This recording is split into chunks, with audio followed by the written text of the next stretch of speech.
কোনো এক মসজিদের অজুখানায় লেখা ছিল, মানুষের হক মেরে তুমি যদি গিয়ে সিজদায় পড়ে জান্নাত খোঁজো তাহলে কোনো লাভ হবে না। আমি লেখাটা দেখে হাসলাম এবং ভাবলাম, কত মানুষ মনে কষ্ট দিয়েছে, সেগুলো হিসেব করে যদি বদদুয়া দেই তাহলে হয়তো তাদের কপালে কোনোদিনও জান্নাত জুটবে না। জেনে না জেনে হয়তো আমিও মানুষের মনে কষ্ট দিয়েছি, কিন্তু যারা আমাকে ছেড়ে গিয়েছে কিংবা ঠকিয়ে দিয়েছে তাদের কাছে শক্ত পুক্ত কোনো প্রমাণ ছিল না, যেই কারণে আমাকে কষ্ট দিতে পারে, আমাকে দুঃখ দিতে পারে, আমাকে কান্না করাতে পারে। জীবন এমনই, তবুও আমরা জীবন ভালোবাসি, জীবনকে উদযাপন করি, এই জীবনকে আমরা লালন করি।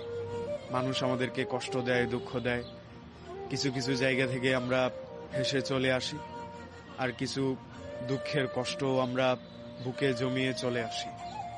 এই দুঃখগুলো আমরা পেয়ে থাকি খুব কাছের মানুষ থেকে, খুব নিকটের কারো কাছ থেকে।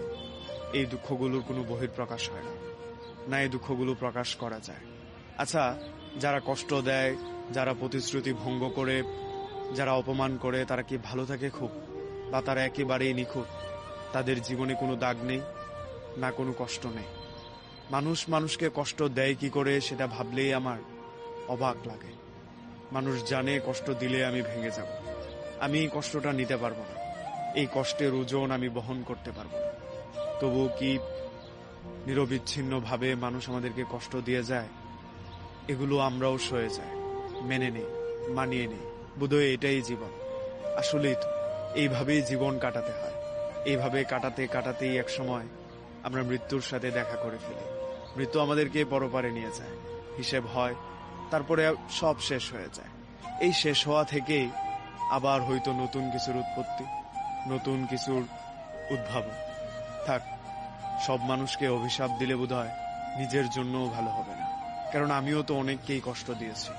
তবুও মানুষ কষ্ট পাবে জানার পরেও এভাবে কষ্ট না দিলেও পারে, কষ্ট হয়, তবুও মানুষ এই কষ্টটাই বারবার দিয়ে যায়। তাই মানুষের প্রতি কোনো অভিযোগ না রেখে ক্ষমা করে দেওয়াটাই সবচেয়ে ভালো।